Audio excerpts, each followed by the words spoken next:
السلام عليكم ورحمة الله وبركاته. ازيكم متابعيني، ازيكم حبايبي.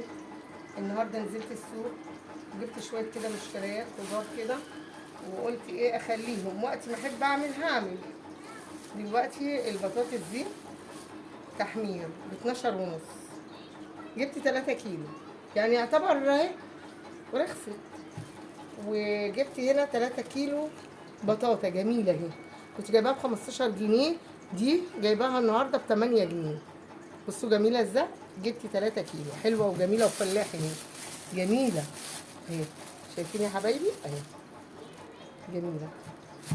وجبت القوطه النهارده برضو رخصت قوي، بس قوطه جميله ووردي ازاي، حلوه جميله اهي. بصوا شايفين اهي، جميله كلها لحم وجامده، وهي حلوه وتستحمل. جبت 5 كيلو، الراجل قال لي ب 12 جنيه، قلت له ليه؟ لا خليها ب 10. المهم قال لي خلاص هديها لك ب 12 ونص، قلت له خلاص ماشي. وزل لي 5 كيلو، نقيتهم بصراحه منه اهي، جميله. جبت 5 كيلو، وجبت كيلو ونص قته اهي، الكيلو ب 10 جنيه، جميله حلوه اهي ومعسله، دقتها لقيتها جميله. جبت كيلو ونص. البصل ده بقى ب 12 ونص، خدته منه بقى 17 ونص اهو يا حبايبي. بصوا اهو، معلش نسيت اهو. رحت جايبه 3 كيلو برضو يقضوا الغرض، هنعمل ايه يعني. وده ب 10 جنيه الرومي، والشطه ده برضو ب 10 جنيه. رحت جايبه نص كيلو من ده وعليه ده اهو، ينفعني في التلاجة.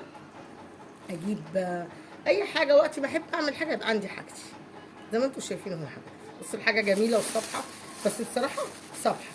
اول ما نزل بالعربيه جنب بيتنا كده نزلنا جبنا منه الحاجه دي اهي يا حبايبي. جبت نص كيلو، كيلو ب10، جبت نص كيلو من ده ومن الشطه وده ان شاء الله بقى، عشان اعمل لكم الليمون والزيتون ان شاء الله والفلفل البلدي. وجبت الفرخه دي قطعه 150 جنيه، برضو يعتبر حلوه. غسلتها ونقحتها وهشيلها برضو زي ما هي في الطبق كده، ممكن في اي وقت اطلعها اعملها. وبصوا الحاجه ما شاء الله عليها، اللهم بارك اللهم بارك، جميله وحلوه هي يا حبايبي. والحاجه بقت رخيصه، يعتبر يعني رخيصه. انزلوا وجيبوا حاجتكم. القطه دي كانت من كام يوم كانت ب 15 جنيه يا حبايبي اهو، 15 جنيه.